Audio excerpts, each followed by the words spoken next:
大家好，歡迎嚟到極致研究所，我係主持人 Minnie。7月27號呢一日，全球科技供應鏈嘅心臟可以話俾人哋狠狠插咗一刀。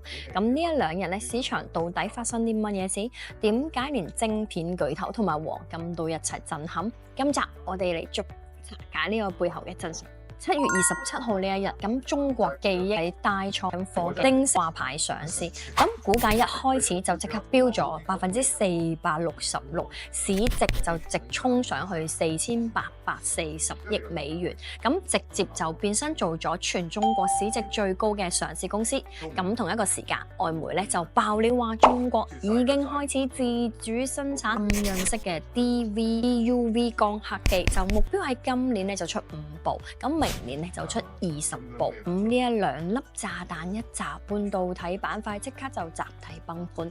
ASML 就暴跌5.8%，海力士就重創7.5%，咁 SanDisk 就差15%，定半導體指數跌2.23%，咁輝達都跌咗近5%。更加離奇嘅係，輝達嘅債務違約信用保障成本咧就創下咗歷史最大嘅單日漲幅。咁市場開始嘅輝達個循環融資鏈會唔會爆煲？同一時間，油價就暴跌近9%。咁照理講，通脹壓力減輕咗，但係黃金點解突然會突破唔到4000億美元？如果你只係當呢一啲只係普通嘅地緣政治交易日，咁你就一定會錯過一個非常重要嘅趨勢。7月27號 Apple 咧就上升咗1.17%，咁市值就去到4.95萬億嘅美元，咁重奪翻全球市值第一個寶座。但係半導體呢一邊就一片慘烈。長鑫科技作為全球第4大嘅 M 製造商，市值一舉就超越咗所有中國嘅企業。更加致命嘅係 DUV 嘅光刻機嘅突破。荷蘭 SML 嘅長期段嘅高階 DUV 設備，原本係美國晶片禁，用嚟做卡住中國條頸嘅核心工具。一旦中國可以自主生產，咁美國推動呢個 MCH 法案戰略基礎就直接冧檔。咁華爾街嘅分析師好似美銀、摩根大通就覺得，中國明年就算出到20台嘅 DUV， 咁對 SML 嘅營收影響都只係大概約2.4%，就好似14億嘅歐元。而且良率同埋穩定仲係一個好大嘅門檻，咁所以自主喺市場賣過頭。但係問題係市場而家走價嘅唔係 SML 少賺幾多錢，而係全球科技供應鏈嘅確定性正喺度動搖。咁一旦光刻機被突破，檢測呢一啲設備未來幾年都有可能被代替。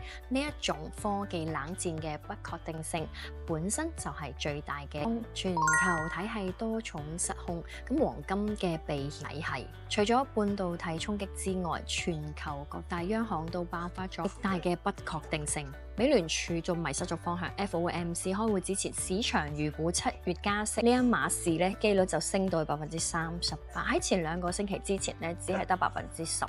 咁新主席話佢就直接撕爛咗前程嘅指引同埋點陣圖，話所有嘅預測都係用完不寫嘅。咁美聯儲內部就陷入咗9-9嘅僵局。咁市場咧係完全估唔到佢哋嘅反應。本央行俾日元綁架，日元對美元跌到163到164嘅40年新低。雖然日本6月嘅核心 CPI 就得1.6%，但係為咗壓住進口成本保障，央行咧就逼住擺出姿態，10月加息嘅機率咧就壓到去64.5%。英國央行俾財政綁架，英國嘅新政府就叫出靈活嘅擴張開支，5月公共借款就達到233億嘅英鎊，債券市場咧就即刻就炸鍋啦。10年期嘅國債收益率就飆破咗5.049%，而浮動利率就高達7.13%。咁英格蘭嘅銀行就夾咗喺財政擴張同埋通脹嘅中間，喐都喐唔到。